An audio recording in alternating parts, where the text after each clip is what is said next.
करीब करीब 3.5 से 4 हजार किलोमीटर पैदल चलना पड़ेगा। करीब करीब 3.5 से 4 हजार किलोमीटर पैदल चलना पड़ेगा। करीब करीब 3.5 से 4 हजार किलोमीटर पैदल चलना पड़ेगा।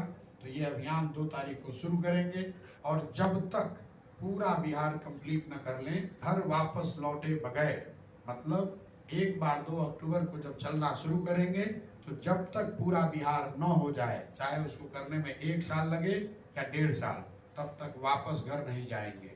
1 साल लगे या 1.5 साल, तब तक वापस घर नहीं जाएंगे।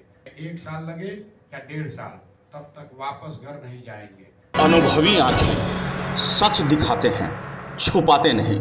अभी 1 महीना पहले तक मोदी जी के सामने 90 डिग्री पर झुक के प्रणाम करने वाला आदमी दूसरे को बीजेपी का बी टीम बता रहा है, तो उस पर मुझे ये नहीं समझ में आ रहा है कि हम हंसे कि रोए। तो उस पर मुझे ये नहीं समझ में आ रहा है कि हम हंसे कि रोए। बीजेपी के साथ होने और नहीं होने में नीतीश जी के सर्टिफिकेट का कोई वैल्यू नहीं है, उस सर्टिफिकेट का वैल्यू है 0। नीतीश जी के सर्टिफिकेट का कोई वैल्यू नहीं है, उस सर्टिफिकेट का वैल्यू है 0। नीतीश जी के सर्टिफिकेट का कोई वैल्यू नहीं है, उस सर्टिफिकेट का वैल्यू है 0।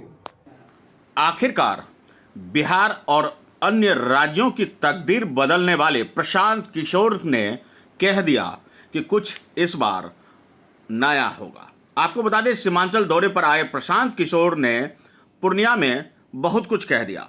जन सुराज की सोच के साथ लोगों से किया जन संवाद। प्रशांत किशोर विवादास्पद शख्सियत है।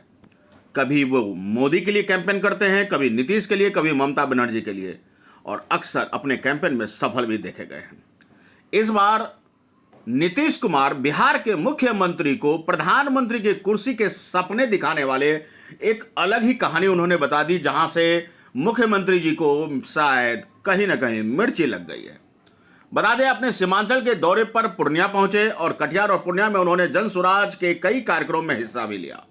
लोगों से सुराज की सोच के बारे में संवाद किया और कहा, बिहार को अगर विकसित राज्यों की श्रेणी में खड़ा करना है तो 3 बिंदुओं पर काम करना होगा: सही लोग, सही सोच और सामूहिक प्रयास। सही लोग, सही सोच और सामूहिक प्रयास से निकलेगा बिहार का विकास का ब्लूप्रिंट। कि पश्चिम चंपारण गांधी आश्रम से एक पद यात्रा शुरू करेंगे ताकि बिहार के हर प्रखंड, हर शहर, हर पंचायत, हर शहर तक, हर गली मोहल्ले तक खुद ही चलकर, पैदल चलकर पहुंचा जाए, लोगों से मिला जाए, लोगों से संवाद स्थापित किया जाए। और उसके तहत मैं 2 अक्टूबर को भितरवा आश्रम, गांधी आश्रम से ये पदयात्रा शुरू करने जा रहा हूँ। हम लोगों का अपना अनुमान है कि पूरे बिहार को करने में, बिहार के हर कोने में पहुँचने में, हर प्रखंड में जाकर लोगों से संवाद स्थापित करने में करीब करीब 3.5 से 4 हजार किलोमीटर पैदल चलना पड़ेगा। तो ये अभियान 2 तारीख को शुरू करेंगे और जब तक पूरा बिहार कंप्लीट न कर लें, अगर बीमार नहीं पड़े, घर में कोई इमरजेंसी नहीं आई, तो घर वापस लौटे बगैर, मतलब एक बार 2 अक्टूबर को जब चलना शुरू करेंगे तो जब तक पूरा बिहार न हो जाए, चाहे उसको करने में 1 साल लगे या 1.5 साल, तब तक वापस घर नहीं जाएंगे। जहाँ पर शाम हुई उसी गांव, उसी पंचायत, उसी शहर में रुकेंगे और अगले दिन वहीं से चलना शुरू करेंगे। पदयात्रा इसलिए नहीं कर रहे हैं कि हमको बिहार का रोड नापना है या ये दिखाना है कि मैं कितना किलोमीटर पैदल चल सकता हूँ। पदयात्रा करने के पीछे 3 स्पष्ट उद्देश्य हैं। पहला, लोगों से जाना जाए, समझा जाए कि उनके मुताबिक उनके इलाके में ऐसे कौन से सही लोग हैं जिनका हाथ पकड़ के, जिनको साथ में लेकर चलने की जरूरत है, जिनके साथ एक नई राजनीतिक व्यवस्था बनाई जा सकती है। हम लोग का अनुमान है कि पूरे बिहार से कम 40 से 50 हजार ऐसे लोगों को ढूंढ कर निकाला जा सकता है। दूसरा, हर पंचायत और शहर की एक अपनी समस्या है, तो इस पूरे अभियान के दौरान मेरे साथ करीब 250 से ज़्यादा विशेषज्ञ नए लड़के चल रहे हैं जो हमारे आगे चल रहे होंगे। उनकी मदद से और मैं स्वयं से मिलके जब ये पदयात्रा खत्म होगी तो हर पंचायत और हर नगर के लिए एक मैनिफेस्टो बनाया जाना चाहिए, ताकि ये पता हो कि कल अगर आपको मौका मिले तो हर पंचायत की प्राथमिकता के आधार पर पहली 5 या 7 विशेष समस्या ऐसी कौन सी है जिसको सरकार को सुधारना है। और तीसरा, बिहार के समग्र विकास के लिए जो 10 महत्वपूर्ण क्षेत्र हैं, शिक्षा, स्वास्थ्य, कृषि, खेलकूद, सामाजिक न्याय, आर्थिक विकास, भ्रष्टाचार, बेरोजगारी, ऐसे 10 महत्वपूर्ण मुद्दों पर बिहार के लोगों के सुझाव लेकर एक 15 साल का ब्लूप्रिंट बनाया जाए, जिसको कि पदयात्रा खत्म होने के 3 महीने के भीतर जनता के बीच में रखेंगे। आपको ये बताएंगे कि हम इन 10 क्षेत्रों में क्या काम हम लोग करने वाले हैं और कैसे करने वाले हैं, ताकि जनता उसको देख सके, समझ सके, उसमें सुझाव दे सके या उसका मूल्यांकन कर सके। अभी मेरे पास अगले 12 से 15 महीनों के लिए यही विजिबिलिटी है। इतना जो मुझे पता है, इसके आगे अगर कुछ बात होगी तो पदयात्रा के बाद ही होगी। इसके साथ मैं अपनी बात खत्म कर रहा हूँ। अब आपके जो सवाल है वो आप कर सकते हैं। बहुत बहुत धन्यवाद। प्रेस वार्ता के जरिए मैंने एक घोषणा करी है, जन सुराज के नाम से एक बिहार में अभियान शुरू किया है, जिसके पीछे सोच ये है कि बिहार में एक नई राजनीतिक व्यवस्था बनाई जाए। बिहार की जो आज स्थिति है, बिहार आज देश का सबसे गरीब और पिछड़ा राज्य है। देश में सबसे ज़्यादा अशिक्षित लोग, सबसे ज़्यादा बेरोजगार, गरीबी रेखा से सबसे नीचे रहने वाले सबसे ज़्यादा लोग, इस राज्य से सबसे ज़्यादा पलायन होता हो, ये सब हमारा आपका राज्य बिहार है। और ये तब है जब पीछे जो लोग शासन चला रहे हैं उन्होंने कुछ काम अपने हिसाब से किया ही है, या उन्होंने करने का जो दावा किया है। मैं कोई राजनीतिक, ये जो पूरा अभियान है, किसी राजनीतिक वाद विवाद का हिस्सा नहीं है। हम ये नहीं कह रहे हैं कि किसी ने काम किया या नहीं किया, हम बिल्कुल उसके उलट बात कह रहे हैं। हमारा मानना ये है कि जो भी सत्ता में था, अभी नीतीश जी हैं, इससे पहले लालू जी थे, उससे पहले भी पूर्ववर्ती काल में कई कांग्रेस की सरकारें रही हैं, दूसरे दलों की सरकार रही है। जिसने भी जो किया उसके लिए उसका धन्यवाद, और या जो करने का वो दावा करते हैं उसके लिए भी उनका धन्यवाद। लेकिन जो उन्होंने जो किया या करने का दावा करते हैं उसको आप सही मान भी लें तो भी आज जो बिहार की स्थिति है वो आपके हमारे सामने है। 50 के दशक में देश के 5-7 सबसे अच्छे राज्यों में गणना होने वाले राज्य की गणना आज देश के सबसे पिछड़े राज्यों में होती है। आप प्रति व्यक्ति आय के हिसाब से देख लें, औद्योगिकरण के हिसाब से देख लें, शिक्षा, स्वास्थ्य, जो भी विकास के मानक पे आपकी रुचि है, अगर आप उसको देखेंगे तो बिहार का नंबर 26, 27, 28 ही होगा, मतलब देश में सबसे नीचे। इस व्यवस्था को बदलने के लिए हम लोगों का, मेरा अपना ऐसा मानना है कि कोई एक व्यक्ति, एक दल इसको कर नहीं सकता है। ये सिर्फ और सिर्फ इसको सुधारने की ताकत समाज में है। बिहार में लोगों की जो शक्ति है, बुद्धि है, उसको जोड़कर ही इसको बदला जा सकता है। बिहार के जो लोग हैं वो बेवकूफ़ नहीं है, व्यवस्था ने यहाँ पर हमको आपको बेवकूफ़ बना रखा है। और इसीलिए ये पूरा अभियान शुरू किया है। इसमें जो पूरा फोकस है वो ये है कि राजनीतिक दल बनाए बगैर समाज में जाकर समाज की मदद से ऐसे सही लोगों को चिन्हित किया जाए, उनको एक साथ एक मंच पर लाया जाए, उनको ये समझाया जाए, बताया जाए कि अगर बिहार को बेहतर बनना है, बिहार की स्थिति को सुधारना है, हमें और आपको अपने बच्चों के लिए बेहतर बिहार बनाना है, तो बिहार के लोगों को ही मिलकर प्रयास करना पड़ेगा। कोई भगवान का भेजा हुआ दूत आने वाला नहीं है जो बिहार को सुधारेगा। बिहार के लोग अगर अपने स्तर पर प्रयास नहीं करेंगे तो कोई भी सुधार होने वाला नहीं है। इसके तहत मैं पिछले 4-5 महीनों से बिहार के हर जिले, ब्लॉक में जाने का प्रयास मैंने किया है। जैसा मैंने 5 मई को घोषणा करी थी कि पहले चरण में बिहार में कितने लोगों ने अपने यहाँ बुलाया है, जिन जिलों में या प्रखंडों में, वहाँ मैं जाऊँगा।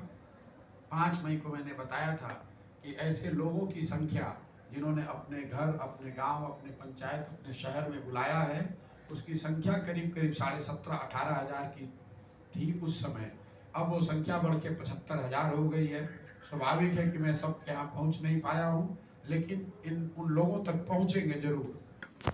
आपको बता दें कि पूर्णिया में पत्रकारों से बात करते हुए प्रशांत किशोर ने कहा कि सही लोग, सही सोच और सामूहिक प्रयास को विस्तार से समझाते हुए कि हम 2 अक्टूबर से शुरू करने जा रहे हैं पदयात्रा। बिहार के हर गांव, प्रखंड में जाएंगे, हर घर का दरवाजा खटखटाएंगे, समाज को मत करके एक मट्ठा निकालेंगे, एक ऐसा पनीर निकालेंगे, एक ऐसी दही निकालेंगे, ऐसा खोया निकालेंगे जिससे लोगों को चिन्हित कर सके और सही मायने में बिहार का विकास संभव हो। उन्होंने कहा कि हम बिहार के वास्तविक मुद्दों को समझने का प्रयास करेंगे। सही सोच का अर्थ है बिहार के विकास के लिए प्रयास करना। उन्होंने कहा कि सामूहिक प्रयास से ही सब कुछ संभव होगा। कोई व्यक्ति, कोई दल, कोई अकेले बिहार को आगे नहीं बढ़ा सकता। इसलिए सामूहिक प्रयास की आवश्यकता है। जन स्वराज के राजनीतिक दल और प्रशांत किशोर के मुख्यमंत्री बनने पर उन्होंने कहा कि प्रशांत किशोर ने मुख्यमंत्री बनने का सवाल पर मेरा मकसद सीएम या पीएम बनना नहीं है। मैं जीवन काल में बिहार को देश के अग्रणी राज्यों में देखना चाहता हूं। क्यों पिछड़ा रहेगा मेरा बिहार? बिहार क्यों नहीं आगे बढ़ सकता? तमाम राज्यों से अग्रशील क्यों नहीं हो सकता? कई मुद्दे हैं। बिहार से कंप्यूटर, स्टील, कोई भी उत्पाद बाहर नहीं जाता है। बिहार से बाहर अगर कुछ जाता है तो सिर्फ अनस्किल्ड लेबर, मजदूर और पिसती हुई जिंदगी, मौत के बीच खंगालती जिंदगी। बिहार के युवा देश के अलग अलग राज्यों में सबसे मुश्किल काम करते हैं। उन्होंने कहा कि अब सीएम या पीएम बनना नहीं है, किसी पार्टी से जोड़ तोड़ भी नहीं करना है, कोई समझौता नहीं।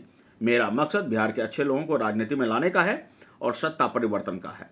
संघर्ष है तो संघर्ष करेंगे। भाई, जो आदमी भी राजनीति करता है वो विपक्षी एकता के अभियान में निकले। अभी 1 महीना पहले तक तो पक्ष में थे और अभी विपक्ष में हैं। तो जो अभियान चला रहे हैं उस पर जनता का, पार्टियों का, नेताओं का कितना भरोसा है वो तो वही बता सकते हैं। हमें आपको इस इंतजार करना चाहिए। जितनी राजनीतिक थोड़ी बहुत समझ मेरी है, ये कहना बहुत आसान है लेकिन करना बहुत मुश्किल है। और अगर आप इसको कर भी लेते हैं तो उससे बहुत बड़ी कोई सफलता राजनीति के तौर पे, राजनीतिक नजरिए से कोई बहुत बड़ी बात होने वाली है, ऐसा मुझे लगता नहीं है। मैंने इस विषय पर पहले भी टिप्पणी की है। बिहार में राजनीतिक घटनाक्रम जो हुआ है वो स्टेट स्पेसिफिक उसका इफेक्ट हो सकता है, राष्ट्र के स्तर पे उसका इफेक्ट मैं नहीं देखता हूँ। मैं ऐसा नहीं समझता हूँ कि राष्ट्रीय स्तर पर दलों ने मिलकर कोई नई रणनीति बनाई है, कोई नया प्रयास, नया नैरेटिव बनाया गया है और उसके बाद बिहार में ये घटना हुई है। अगर ये ऐसा होता तो शायद इसका राष्ट्रीय कुछ इम्प्लीकेशन हो सकता है, लेकिन ये तो बिहार में घटना हुई है। इससे पहले महाराष्ट्र में घटना हुई है, उससे पहले मध्य प्रदेश में घटना हुई है। राज्यों में इस तरह के परिवर्तन होते रहते हैं। वो सही है गलत है वो जनता का आकलन है। जिस राज्य में ये परिवर्तन होता है उस राज्य के लोग, उस राज्य के पत्रकार, उनको ऐसा लगता है कि अब धुरी आप ही के यहाँ है और आप ही पूरे इंडिया की पॉलिटिक्स चला रहे हैं। ऐसा रियलिटी में होता नहीं है। नीतीश जी अभी 1 महीना पहले तक तो बीजेपी के साथ थे, तो उनकी बात पर दूसरे लोग कितना भरोसा करेंगे, जनता कितना भरोसा करेगी? नया क्या ऐसा बताया जा रहा है? कम से कम मेरी जानकारी में नहीं आया है। जो हम लोगों ने देखा सुना है आपके माध्यम से कि कुछ नेताओं से दिल्ली में मिले हैं। जो आदमी जीत के जाता है या जो आदमी सो कॉल्ड विपक्ष की भूमिका में है वो लोगों से मिलता है। ममता बनर्जी बंगाल जीत के गई तो वो भी सारे लोगों से मिल रही है।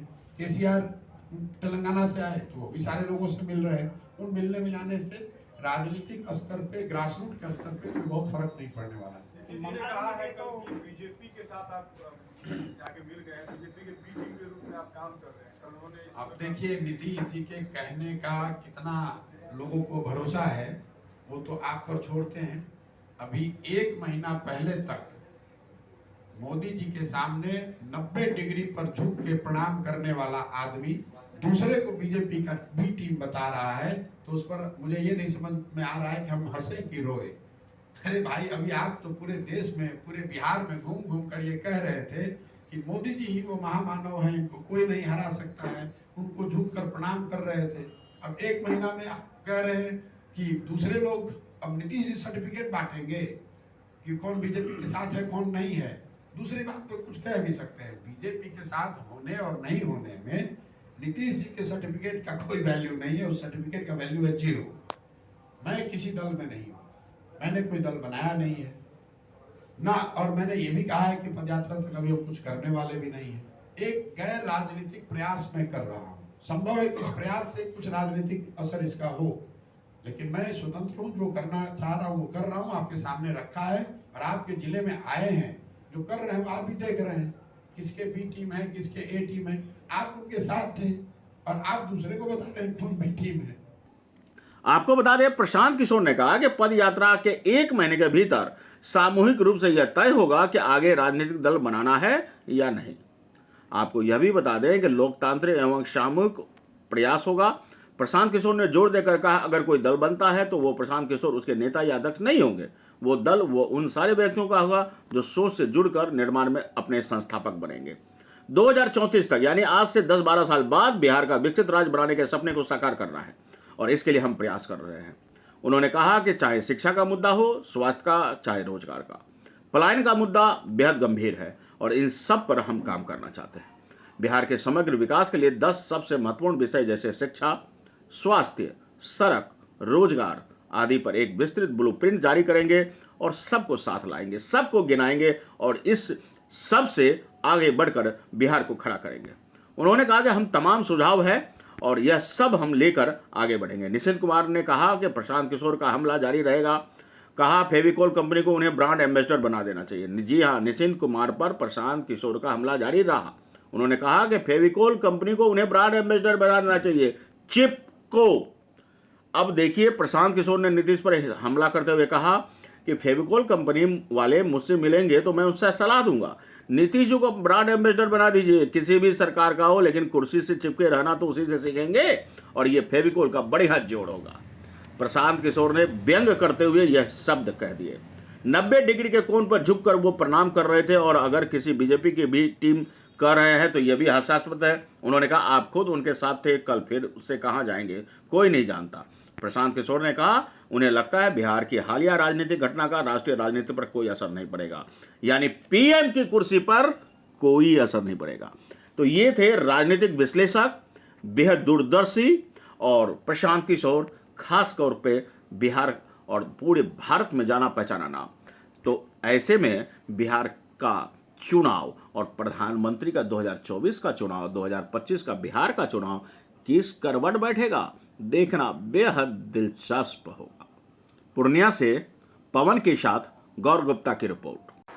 नमस्कार, मैं हूं संतोष गुप्ता और आप देख रहे हैं अनुभवी आंखें, देश की बात सच के साथ। दोस्तों, अनुभवी आंखें पर आपका भरोसा निरंतर बढ़ता ही जा रहा है। यही वजह है कि अनुभवी आंखें आपकी पहली पसंद है।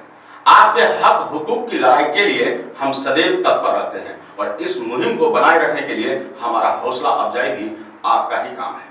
आप चैनल को अगर पहले से सब्सक्राइब कर रखे हैं तो उसे भूल जाइए, एक बार फिर से चैनल को सब्सक्राइब जरूर कीजिए।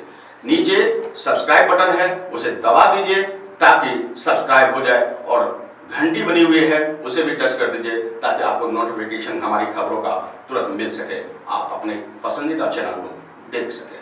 आपके सब्सक्राइब करने के बाद निश्चित रूप से हमारा हौसला बढ़ेगा और हम बेहतर तरीके से आपके हक हुकूक की लड़ाई लड़ पाएंगे। इस मुहिम से जुड़िए और सब्सक्राइब कीजिए।